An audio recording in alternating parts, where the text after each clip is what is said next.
They thought choking a disabled black girl in the middle of the cafeteria would make them look powerful because at Riverside High, cruelty was the only currency that mattered. Students watched, teachers froze, and Talia, fighting for breath, realized the sickest part. Her attackers were laughing while she was slipping out of consciousness, but 5 minutes later, the doors swung open and her father walked in, not screaming, not begging, doing something far more devastating, something the entire school would never recover from. The cafeteria at Riverside High always felt like a battlefield disguised under fluorescent lights. Trays clattered, sneakers screeched across the polished floor, and conversations collided into one messy wave of noise that swallowed anyone who dared to walk through. At the far entrance, Talia Ward paused for a breath, tightening her grip on the handles of her crutches. Her left leg, injured months earlier, still refused to cooperate fully, forcing her to move with a slow, uneven rhythm. She hated drawing attention, but in a place like Riverside, her presence was a spotlight she never asked for. Talia lowered her gaze and entered the room, hoping the sea of students was too distracted to notice her. She aimed straight for the lunch line, calculating every step with precision, careful not to slip or stumble. Her plan was simple: get food, get out, survive another day without becoming someone's entertainment. But survival at Riverside High was rarely that easy. From the center of the cafeteria, Derek Harlow, captain of the basketball team, full-time ego on legs, leaned back in his chair as if he owned the entire building. His friends Logan and Chase sat beside him, loud enough to command the room even without saying a word. Derek's eyes scanned lazily across the cafeteria, bored, restless, until they landed on Talia. Something in his expression changed, an ugly smirk curling at the corner of his mouth. He nudged Logan with his elbow. "Look," he muttered, chin tipping forward. "Today I see fresh prey." Logan followed his gaze and snorted. "Man, she moves like a broken shopping cart." Chase laughed too loudly, eager to impress. The trio turned toward her like wolves catching the scent of a limping deer. And the worst part? The cafeteria wasn't blind. People saw, people noticed. But at Riverside, silence was a survival mechanism. No one intervened when the wrong group set their eyes on the wrong target. Talia reached the counter, grabbed a tray, and focused on keeping her balance while a lunch lady placed food on it. She murmured a quiet thank you before turning away, clutching the tray with both hands. Her movements were slow but steady until she passed by Derek's table. He didn't move yet. He didn't have to. Logan made the first strike. With perfectly rehearsed timing, he swung his arm wide, as if stretching, and slammed into the edge of Talia's tray. Food flew through the air, mashed potatoes hitting the floor with a splatter, vegetables scattering under tables, a carton of milk exploding against her shoe. The cafeteria erupted with laughter. Talia froze, face flushing hot with humiliation. Her tray clattered to the ground, and her crutches wobbled beneath her as she tried to steady herself. Logan let out an exaggerated gasp, hand over his mouth. "Oh no," he mocked. "Did I really do that?" Chase burst out laughing.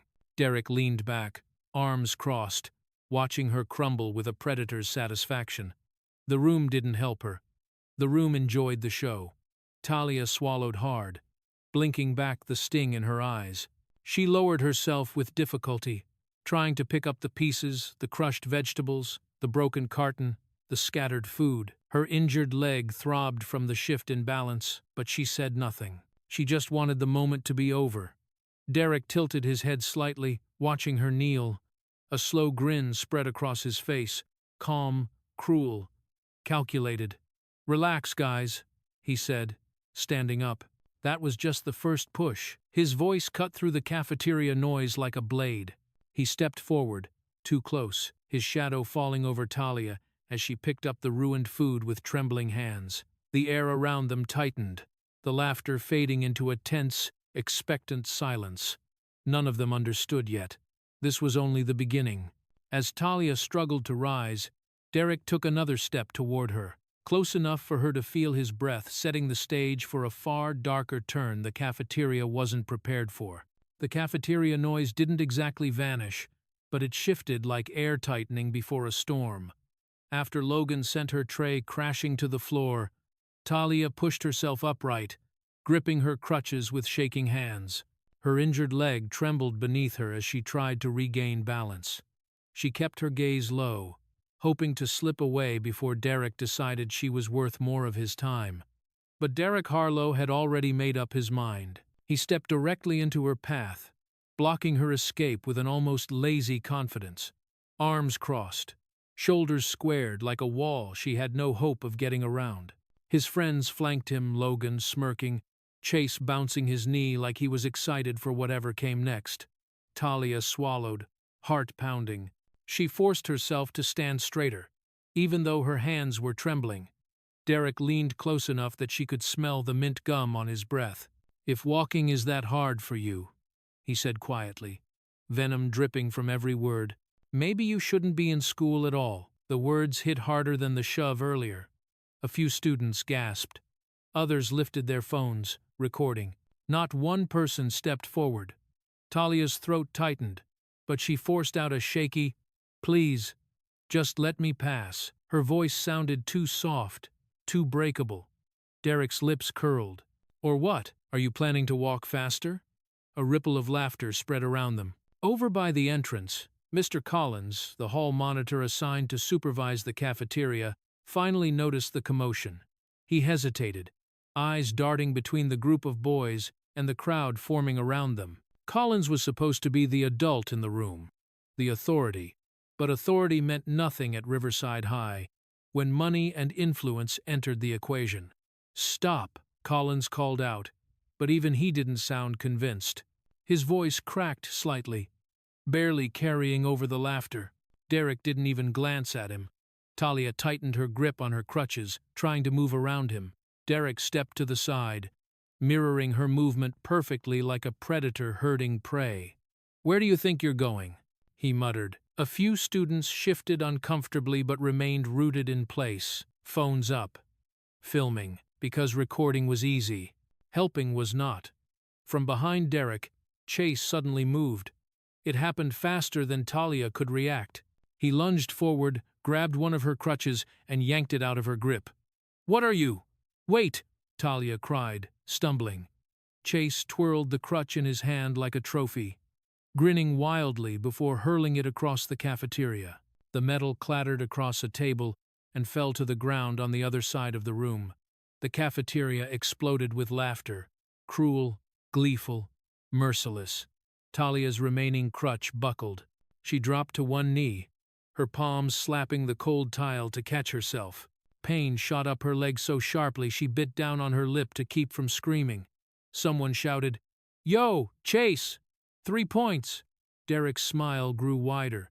For the first time, panic flashed in Talia's eyes. She reached desperately toward the direction her crutch had flown.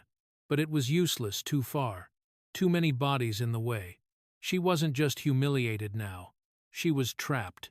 "Mister," Collins hesitated again, then took a single step forward, stopping halfway as if he'd hit an invisible barrier. His voice came out weaker than before.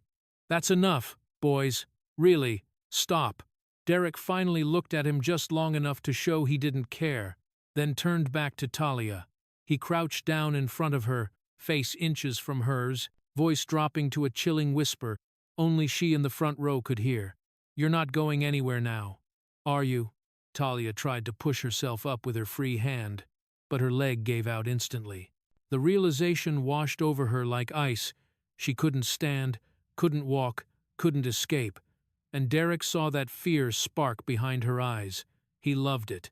The room fell into a dreadful hush, the kind that made the fluorescent lights seem louder than the people.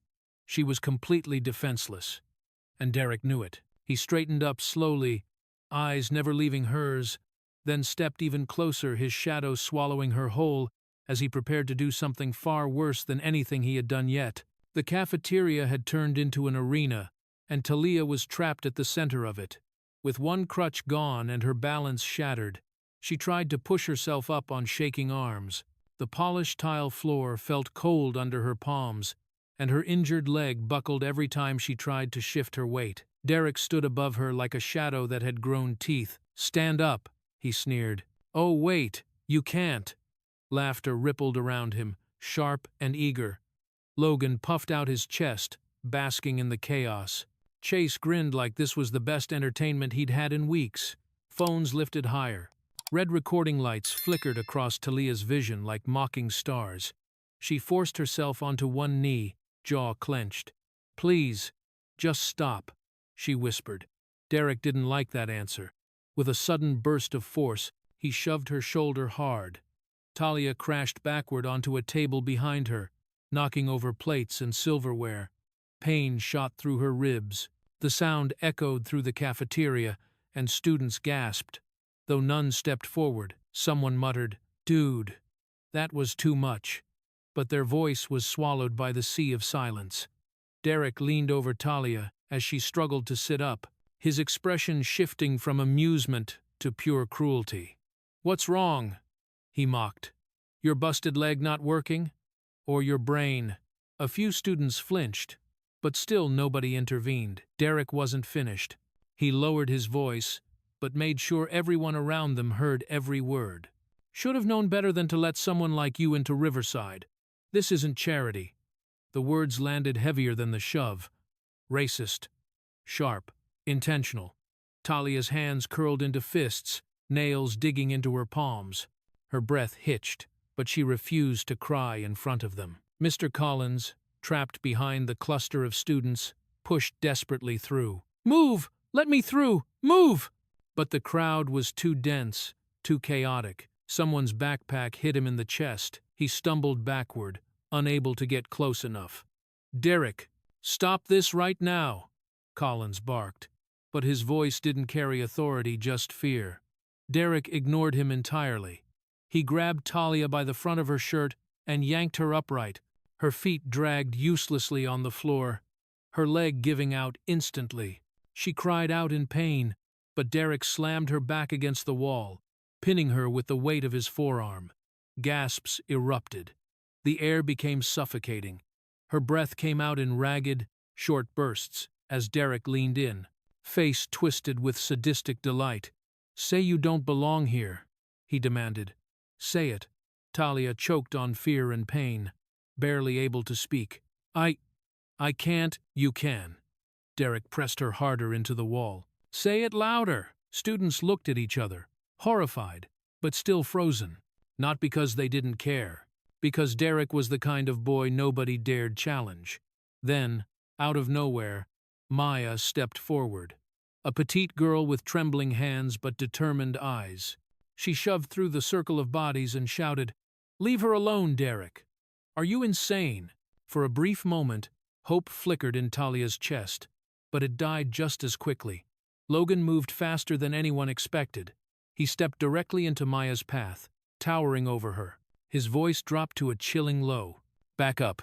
Now, or you're next." The threat was clear, real, immediate. Maya's courage cracked. She glanced at Talia with an apologetic, devastated look, then stepped backward, swallowed by the crowd. Talia's heart sank. She was alone again, completely alone. Derek's smile returned, not amused, but triumphant. "See?" he whispered. "Nobody's coming. Nobody ever comes." The cafeteria grew impossibly quiet.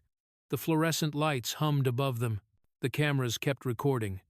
Dozens of eyes watched, but silence was louder than everything. In that moment, the silence around her felt more dangerous than Derek's hands. Derek lifted his hand, fingers spreading as he reached for her throat, ready to cross a line that could never be uncrossed. The circle around Talia tightened until the cafeteria no longer felt like a room, it felt like a cage. Students packed shoulder to shoulder, phones raised, breath held, waiting for whatever Derek Harlow was about to do next. The fluorescent lights buzzed overhead, casting everything in a sickly yellow tone that made the scene feel even more unreal. Talia pressed her back against the cold wall, chest heaving. She could barely stay standing. Her remaining crutch had slipped from her sweaty hand and clattered somewhere behind the crowd. She was defenseless, trembling not just from fear but from the pain surging through her injured leg.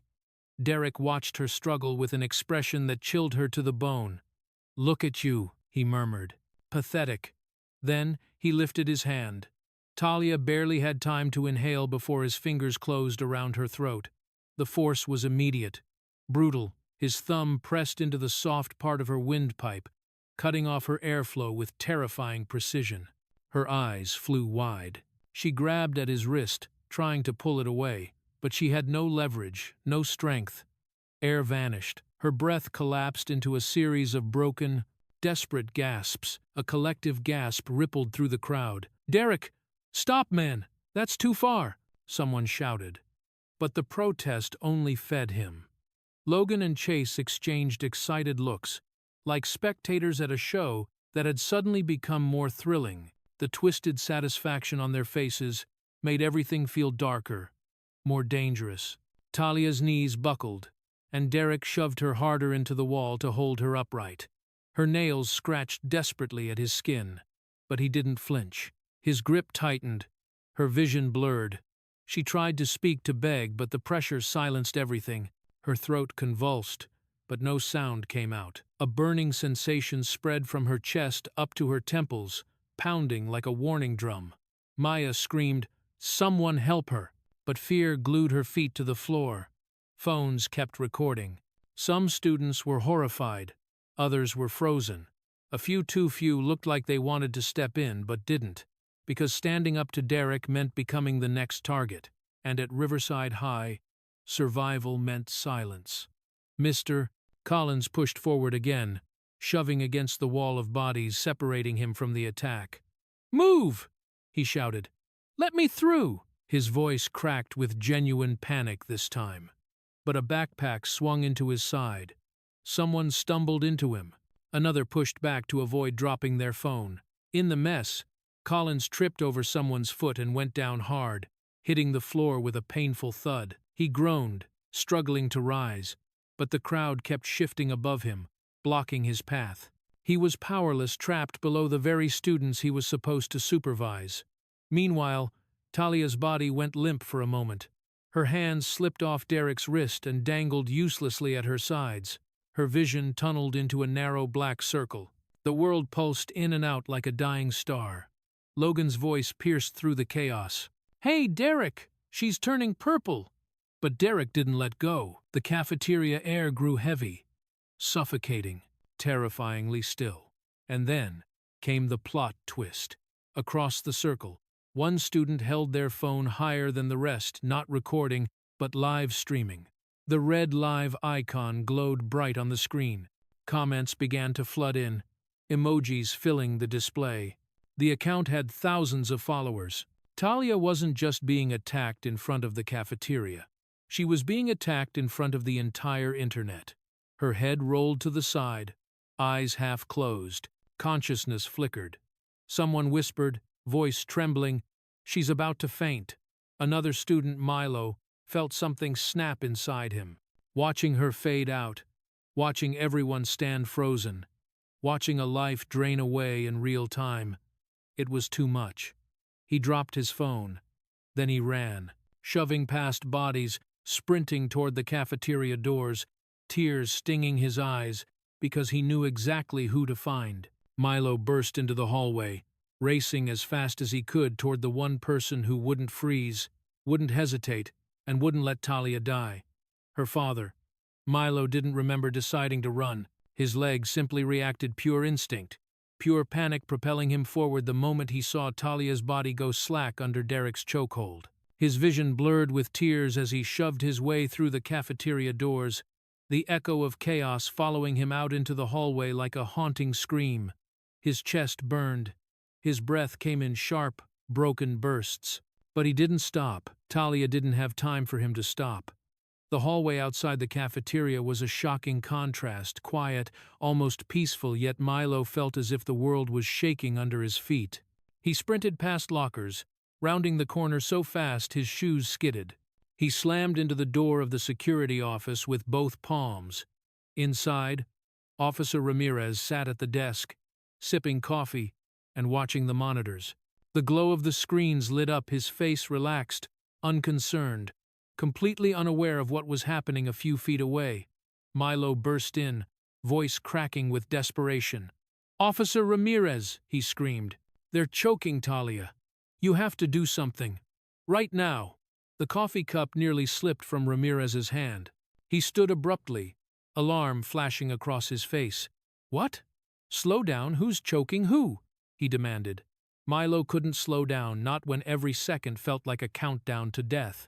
He grabbed Ramirez's uniform sleeve and yanked him toward the door. Derek! He's choking her. She can't breathe, she's turning purple. Please! Ramirez jolted into action, reaching for his radio. I'm calling backup. But before he could speak into it, another figure appeared at the doorway. Mr. Collins, still disheveled from being shoved in the cafeteria. Ramirez. Wait, Collins said sharply. I'll handle this. Ramirez frowned. You saw what happened, she could die.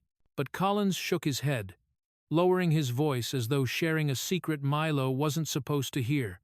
Don't escalate this, he muttered. We can't involve outside authorities right now. These boys aren't troublemakers, they're influential. Let me de-escalate first. Milo stared at him in disbelief. You want to de-escalate? She's being strangled, Milo shouted, voice cracking. She can't walk, she can't defend herself, she's going to die. Collins raised a hand to silence him. I said I'll handle it. Don't make this bigger than it needs to be. Bigger than it needs to be. The words sliced through Milo like a blade. A girl was being choked unconscious, and Collins was worried about keeping things quiet. Milo snapped.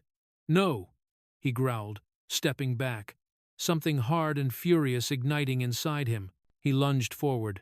Before Ramirez or Collins could react, Milo ripped the radio straight out of Ramirez's hand. The officer shouted, reaching out, but Milo had already turned away, clutching the radio to his chest like a lifeline. Milo, stop! Ramirez yelled, but Milo didn't stop.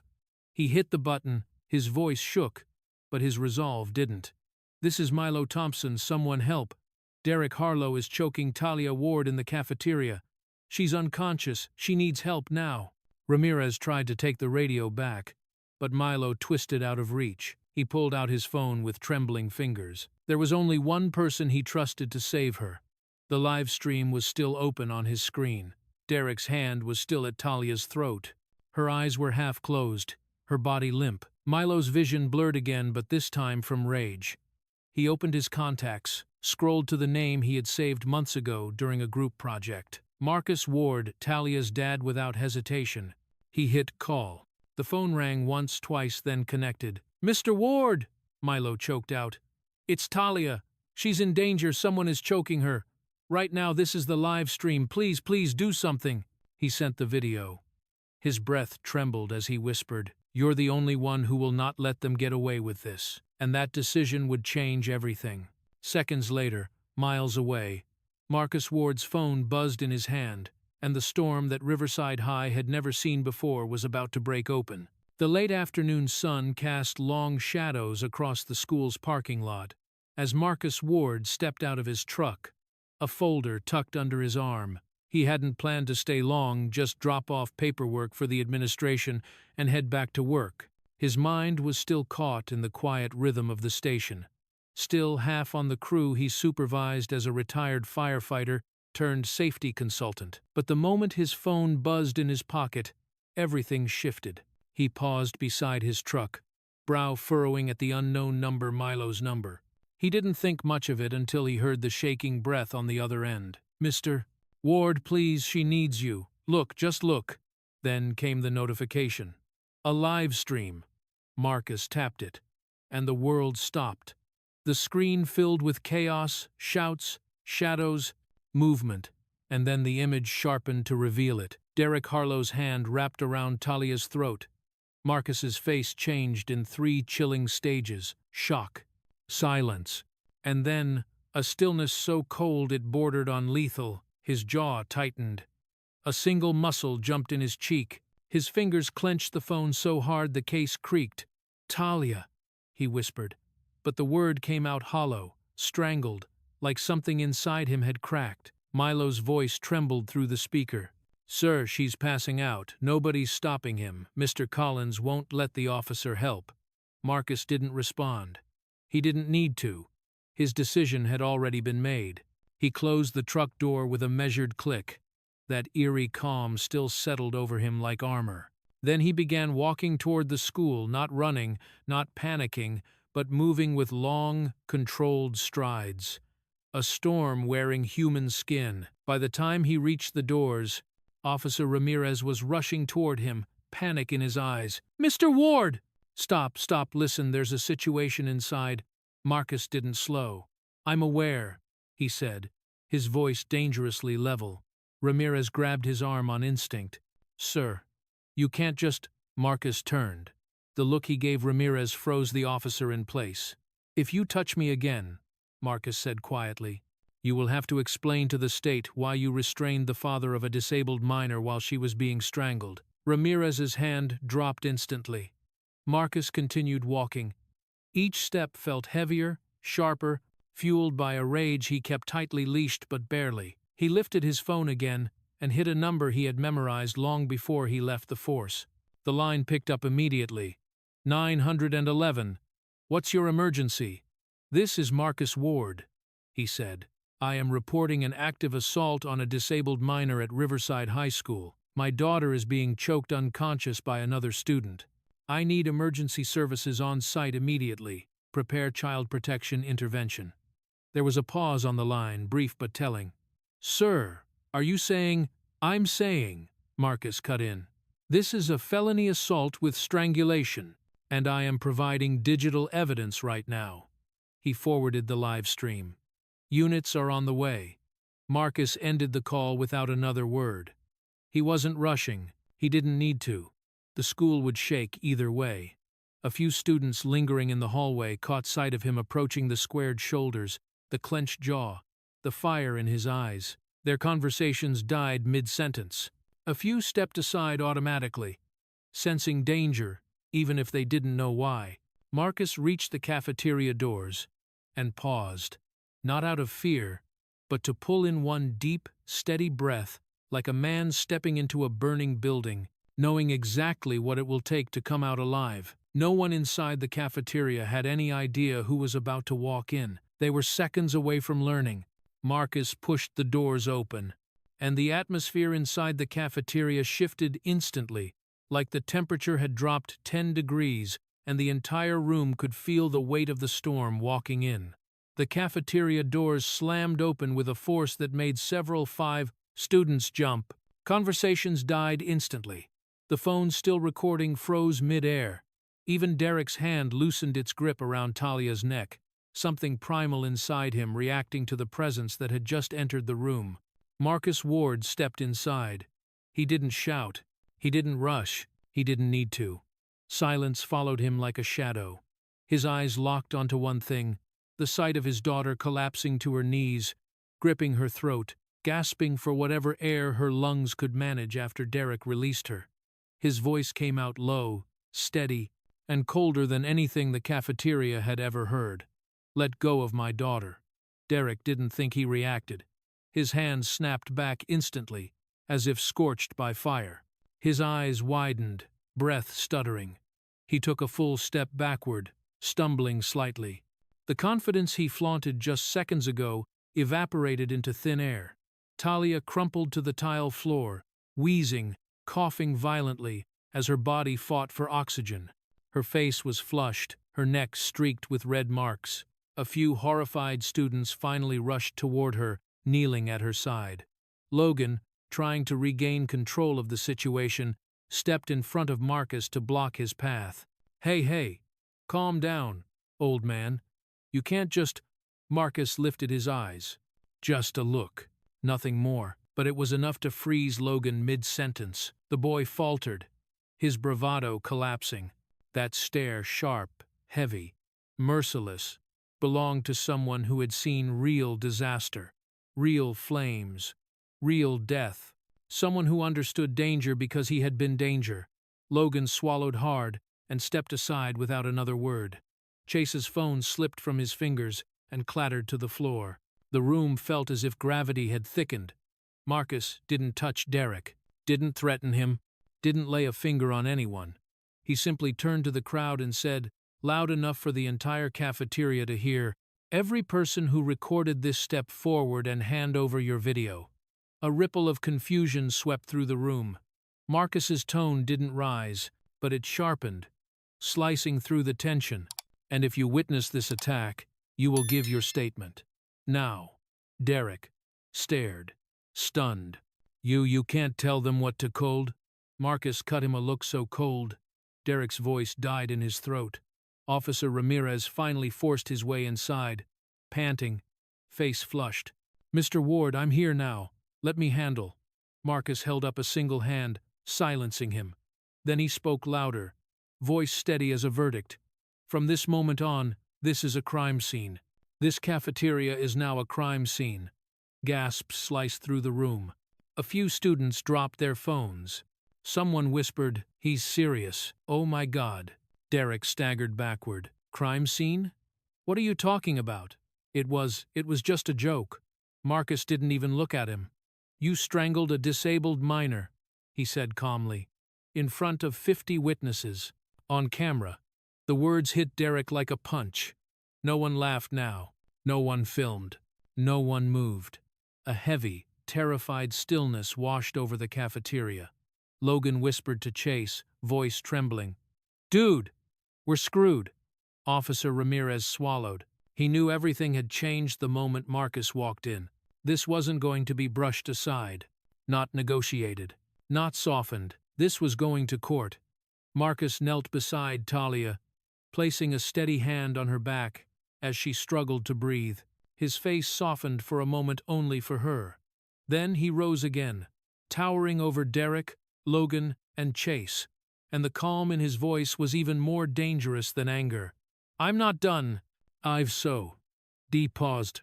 As every student watched in frozen silence, Marcus turned toward the main hallway, heading straight for the security office and the surveillance footage, ready to deliver a blow that would shatter Riverside High's entire power structure. The door to the security monitoring room slammed open as Marcus entered with the force of a man who wasn't asking for answers, he was taking them. Officer Ramirez trailed behind him, still breathless, while Mr. Collins limped in last, trying to smooth his shirt and his fear at the same time. Inside, the air was cold, the fluorescent lights buzzing above several large screens flickering with camera feeds, hallways, entrances, stairwells, a cramped room but suddenly suffocatingly small. Principal Adams was already there, alerted by the commotion flooding through the school. He straightened his tie nervously the moment Marcus stepped inside. "Mr. Ward," Adams began, raising both hands placatingly. "I'm aware there was an incident, but we must follow protocol." Marcus didn't even slow down. "Pull up the last 15 minutes of cafeteria footage." Adams blinked rapidly. I can't just do that." "Yes," Marcus replied. "You can, and you will." Adams swallowed. "There are privacy regulations.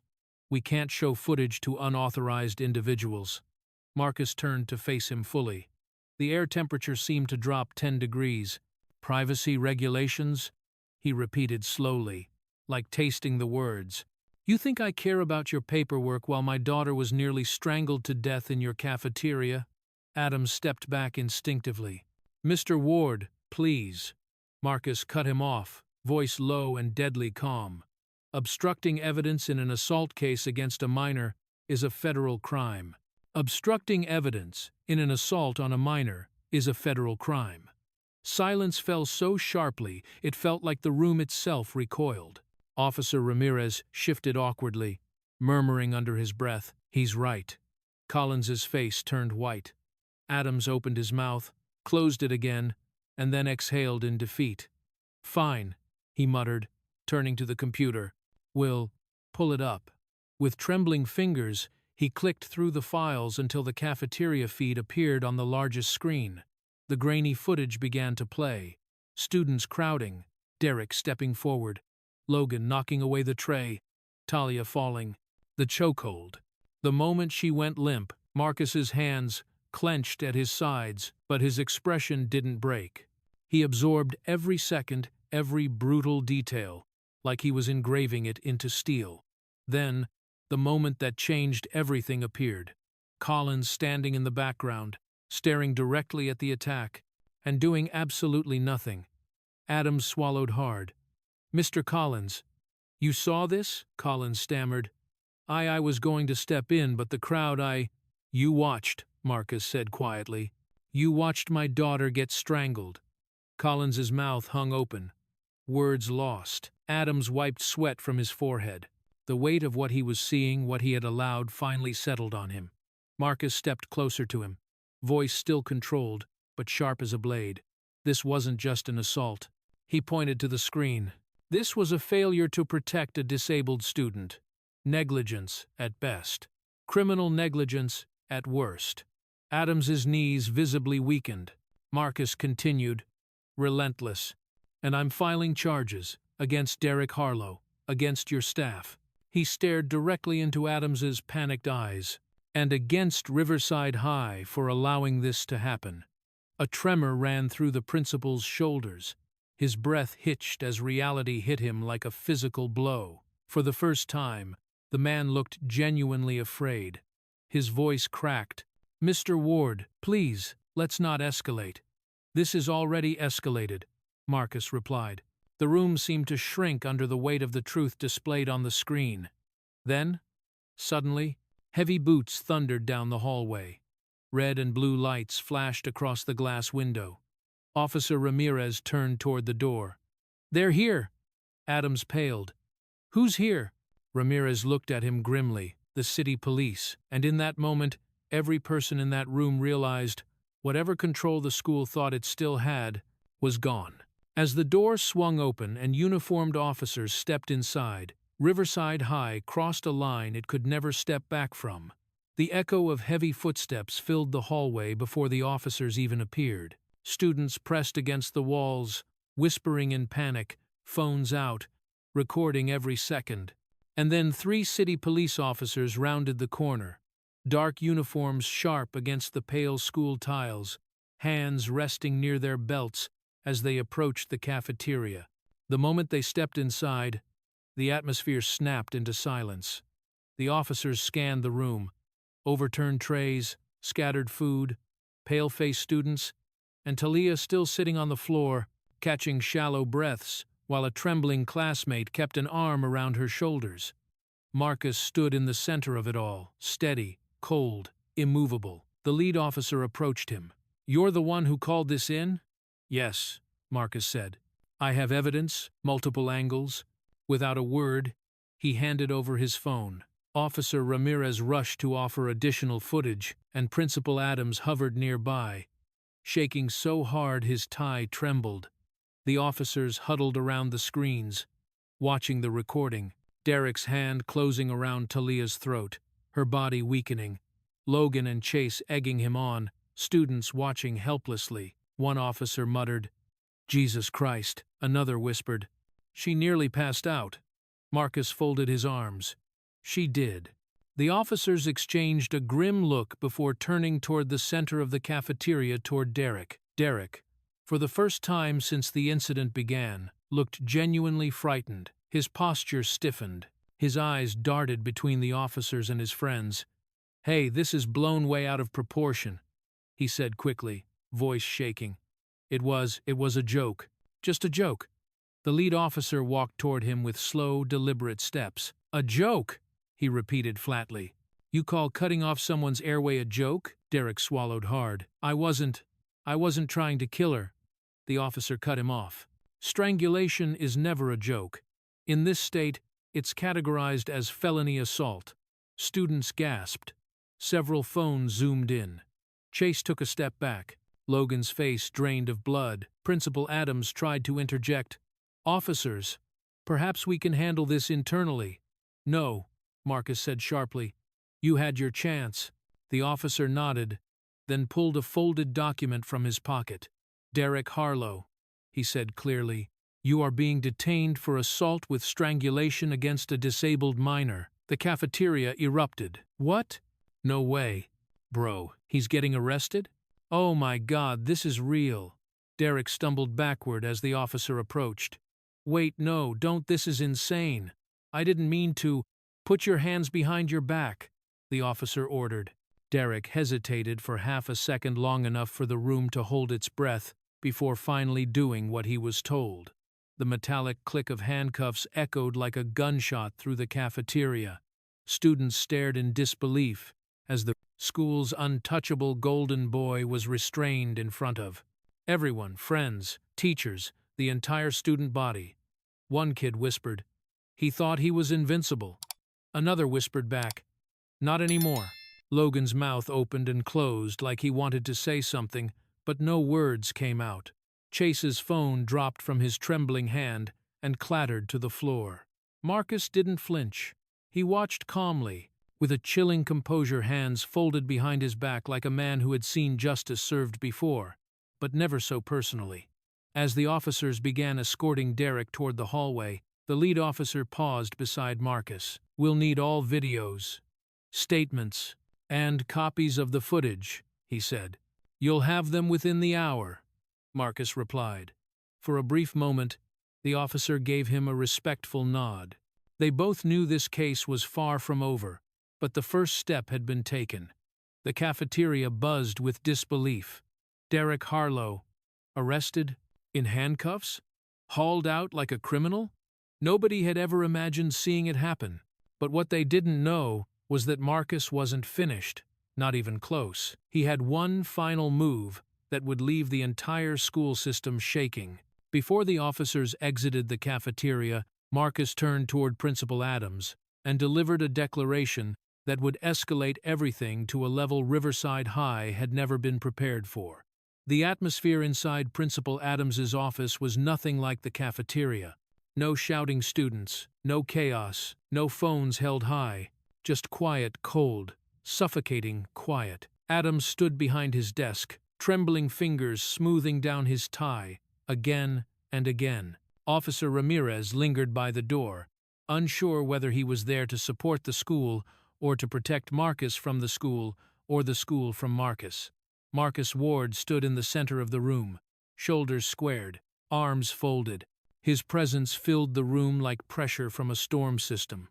Talia, wrapped in a blanket, sat silently in a chair nearby. Her breathing was shallow but steady.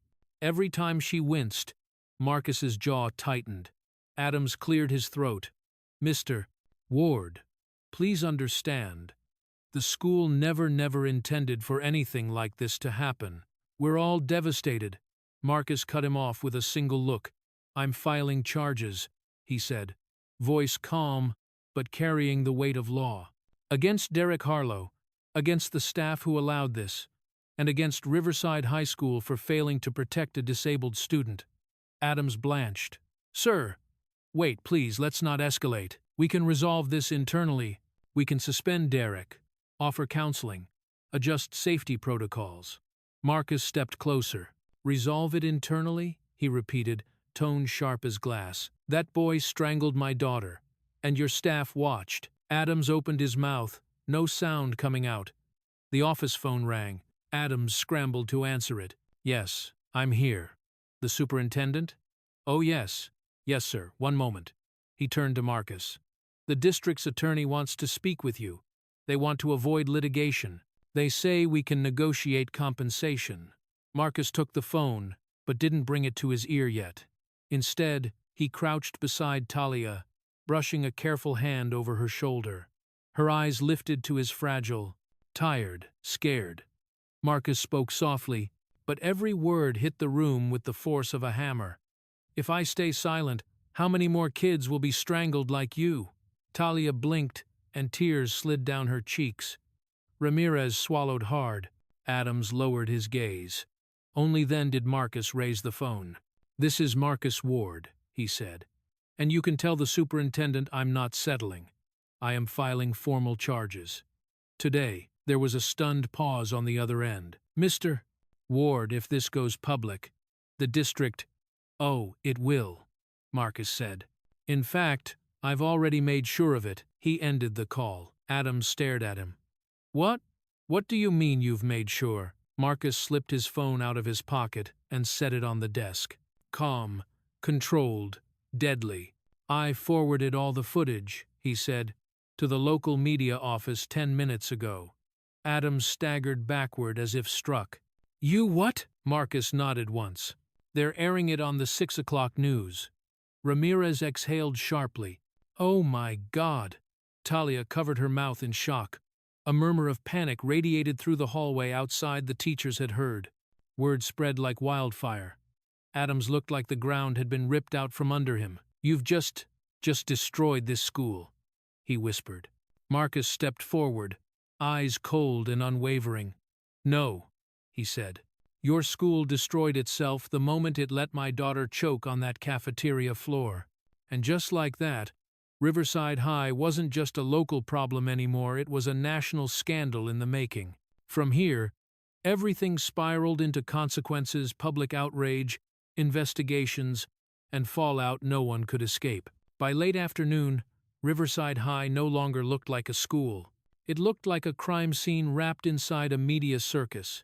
News vans lined the front curb. Reporters in pressed jackets hurried across the walkway. Microphones raised. Cameras rolling. Students crowded the main lobby and spilled out onto the steps, recording everything with shaky phones. The chaos was electric, charged with outrage, curiosity, and disbelief. Marcus Ward didn't shy away from any of it. He stood at the center of the lobby, tall and steady, his expression carved from stone. Talia, still fragile but upright, remained beside him with a blanket around her shoulders. The cameras flashed wildly as reporters shoved forward. "Mr. Ward, did the staff really witness the attack? Is it true the school refused to release footage? Were there signs of mistreatment before this incident?" Marcus lifted one hand, a quiet but commanding gesture, and the room froze. When he spoke, his voice carried. "My daughter nearly died in that cafeteria while 4 adults stood and watched." Gasps rippled through the crowd. Cameras zoomed in. He continued, tone measured but devastating. "This wasn't a misunderstanding. It wasn't horseplay. It was strangulation of a disabled child." Reporters scribbled frantically. Microphones pushed closer. Students murmured in shock. Teachers exchanged horrified looks. Just a few feet away, Principal Adams stood cornered by a second cluster of reporters.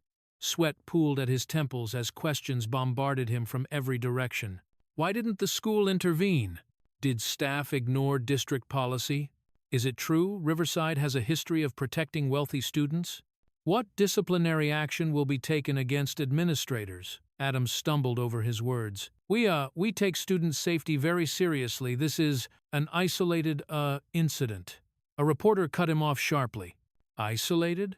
Our sources say there were 3 previous complaints of neglect toward vulnerable students in the past 18 months. Adams froze. His lips parted, but no explanation came. His face went pale. Marcus watched him from across the lobby, eyes hard, unblinking. The reporters pressed in even harder now. "Principal Adams, did you ignore those complaints? Has Riverside been covering up patterns of abuse? Were staff ordered not to intervene with certain students?" Before Adams could stammer a response, a voice rose above the crowd, clear, trembling, but determined. A young female teacher stepped forward. "We were told not to interfere with students from influential families," she said. Her voice cracked, but strengthened, with every word. "And if we did, we were told we'd be written up for overstepping." The lobby exploded. Students gasped. Teachers turned toward her in disbelief. Reporters surged forward like a tidal wave. One shouted, "Who gave that order?" Another yelled, "Is the district aware of this?" A third asked, "How long has this policy been in place?" The teacher swallowed, tears filling her eyes. "It's been that way for years." Cameras flashed non-stop. Voices overlapped. The narrative shifted instantly. This wasn't just a bullying case. This wasn't even a negligence case anymore. It was a systemic failure. A rotten institution laid bare in the harshest light possible. Marcus looked at Talia, then at the reporters. He didn't need to add anything, the truth was unraveling on its own. And just like that, Riverside High was no longer a school scandal, it was a statewide crisis.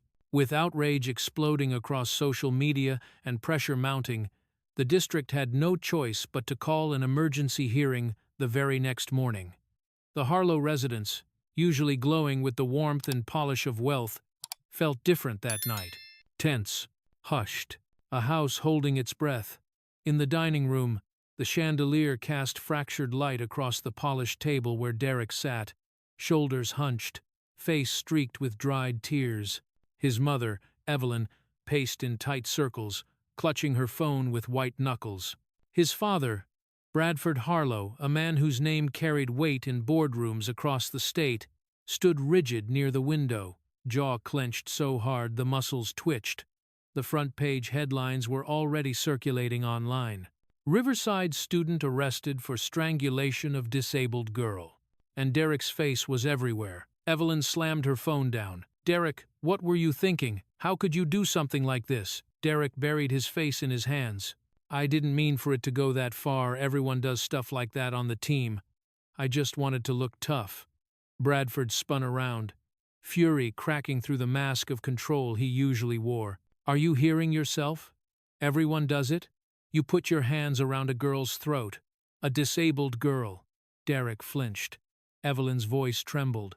"They're saying she nearly passed out. Oh God." The family's lawyer, a middle-aged man in a tailored suit, sat stiffly at the end of the table, flipping through papers with a grim expression. He cleared his throat.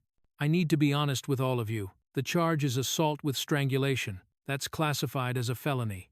Derek could be facing serious consequences, probation, juvenile detention, even being tried as an adult depending on how aggressively the Ward family pursues this." Evelyn gasped, a hand flying to her mouth. Bradford slammed a fist onto the table so hard the dishes rattled. "Absolutely not. I won't let my son be branded a criminal. We have influence, connections. We'll fix this." The lawyer shook his head. "Mr. Harlow, this time, connections won't be enough. There's video evidence, multiple witnesses, and the media is all over it." The room hung heavy with dread. Then Bradford's laptop pinged. A new email from Marcus Ward. Bradford hesitated before opening it. Evelyn leaned over his shoulder. Derek lifted his head, eyes swollen. The email held the live stream recording, surveillance footage, written witness statements, and finally, an attached document, Talia Ward's medical evaluation, confirming bruising to the neck, oxygen deprivation, and psychological trauma. Bradford's face drained of color. This is a disaster," he whispered. The lawyer sighed. "He's building an airtight case. If this goes to court, the district may be held liable too." Silence. Then Derek spoke, voice shaking. "There's something I have to tell you." Evelyn turned sharply. "What now, Derek?" He hesitated, fear flickering in his eyes. "Mr. Collins, he told us." Derek swallowed hard. "He said if we ever got into trouble, he'd handle it. As long as we didn't leave marks. He said kids like us don't get punished here." Evelyn's breath caught. Bradford stiffened. The lawyer froze mid-sentence. "Are you saying he encouraged this behavior?"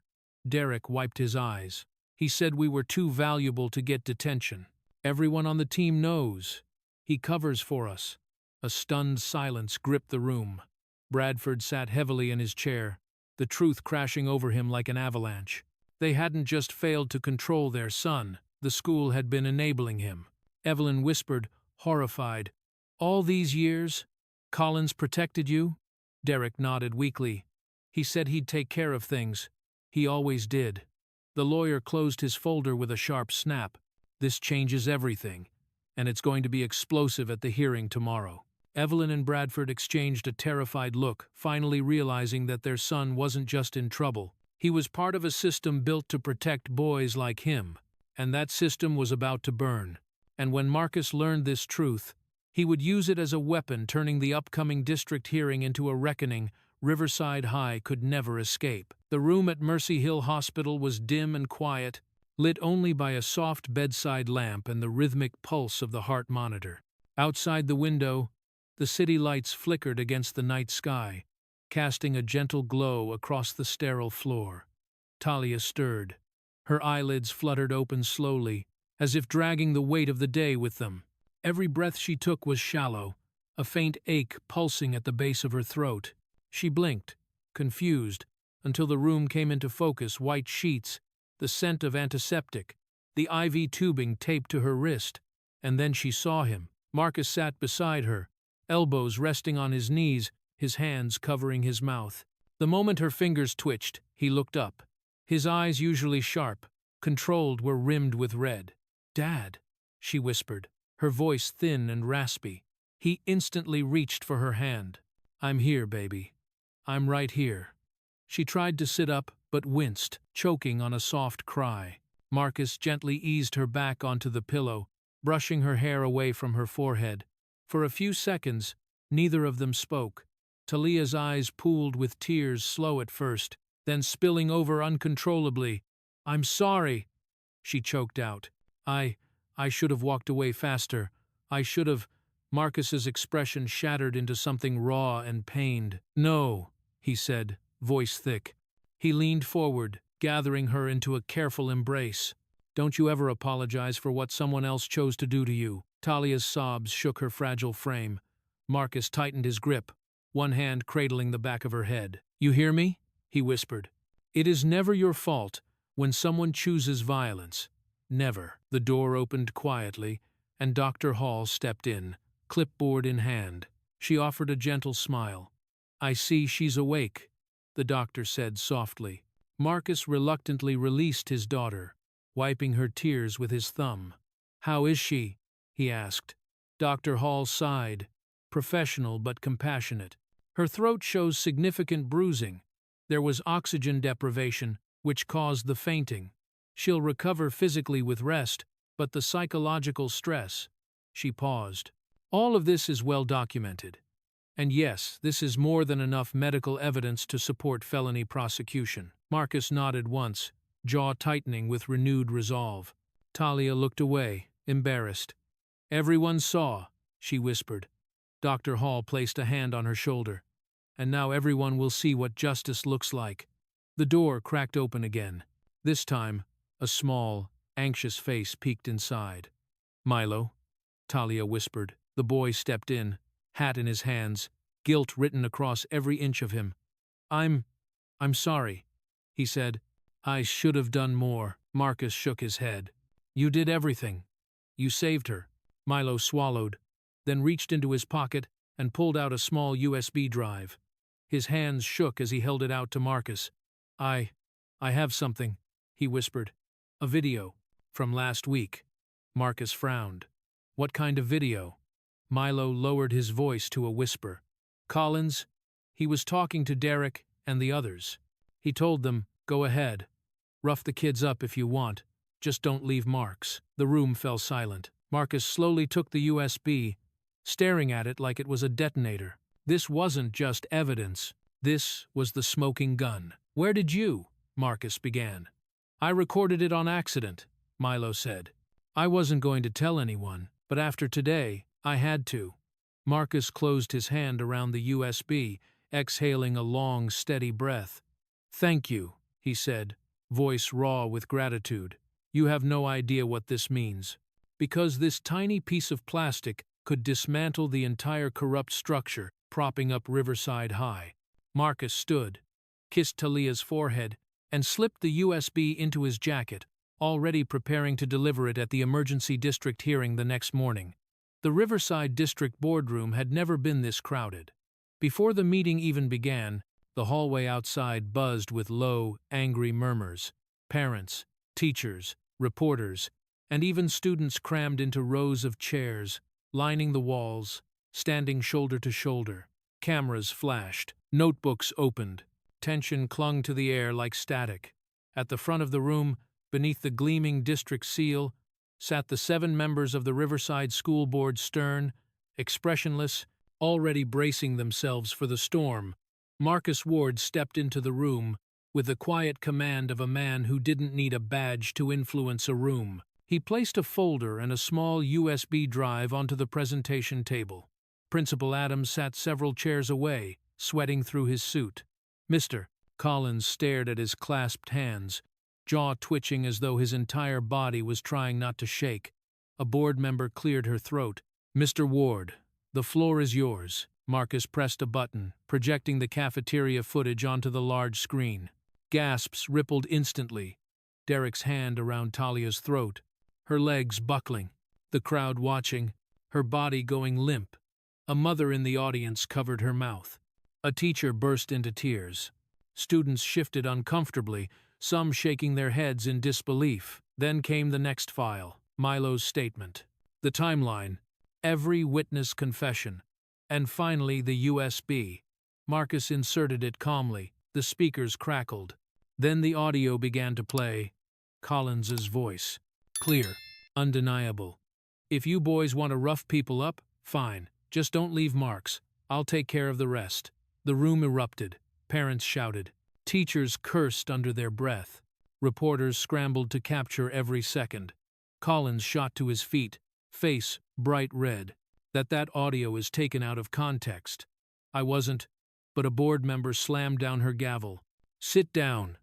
Another board member leaned forward. Mr. Collins, do you deny this is your voice? Collins sputtered. I was just trying to keep order. Adams slowly lowered his head into his hands.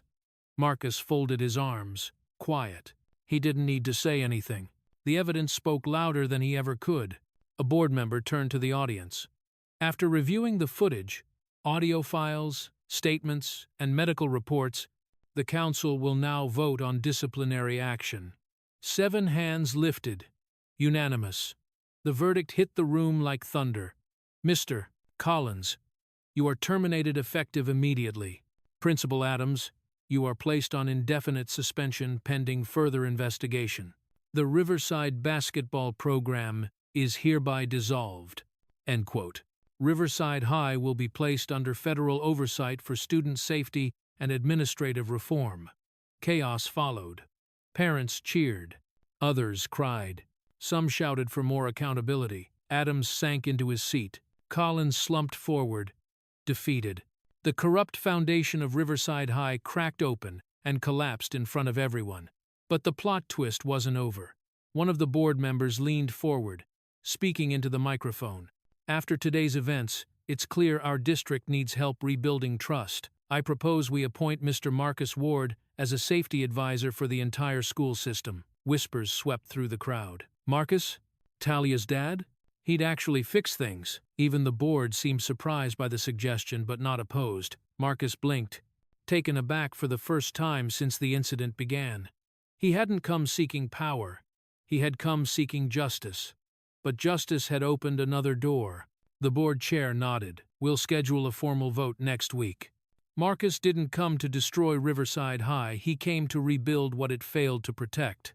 Yet, despite everything he accomplished today, the most important moment was still ahead, Talia's return, and the message she would deliver to the entire school. A week after the attack, Riverside High felt like a different campus. The school that once hummed with arrogance, noise, and indifference now pulsed with something heavier: guilt, caution, and a strange, unfamiliar humility.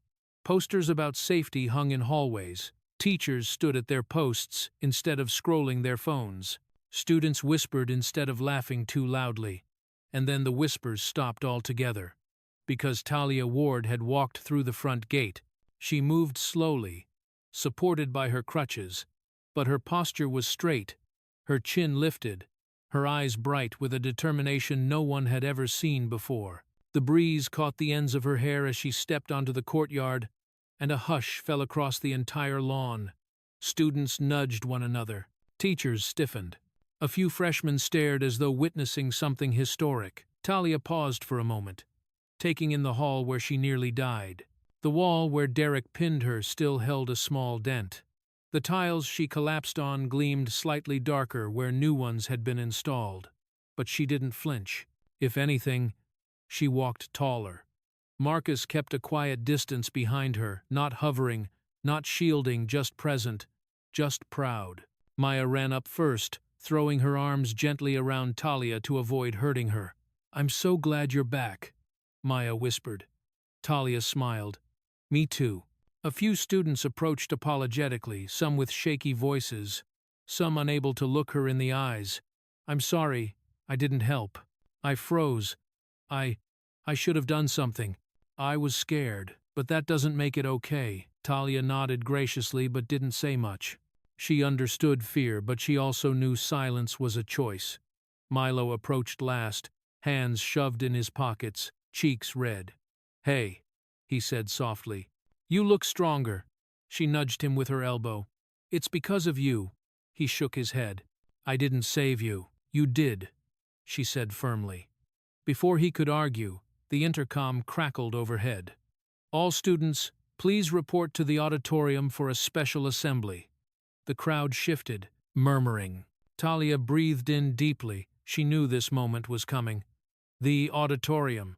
The entire school filled the seats, buzzing with anticipation. Marcus stood backstage, watching as Talia stepped up to the podium under the bright stage lights. She leaned lightly on her crutch, adjusted the microphone, and looked out at hundreds of faces, some ashamed, some inspired, all silent.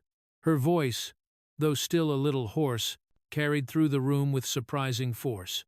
"I didn't come back to be pitied." A ripple moved across the audience. "I came back to remind you all of something important. Silence is also violence." You could hear a pin drop.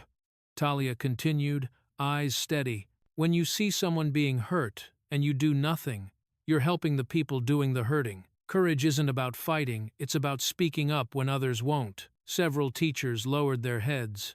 Students shifted uncomfortably. Others nodded, tears forming. Then came the twist no one expected. "At the request of the district," Talia said, "I'll be joining the new Anti-Bullying and Student Protection Committee." She paused. "And starting today, I'll serve as the student representative." Gasps, whispers, a wave of applause rising from the back to the front. Talia didn't smile, not yet. She wasn't doing this for applause. She was doing this to rebuild. Because today, Talia was no longer the girl who was strangled in the cafeteria. She was the girl who stood back up and made the entire school stand with her. And from that day forward, Riverside High learned a lesson it would never forget. No vulnerable student would ever be ignored again.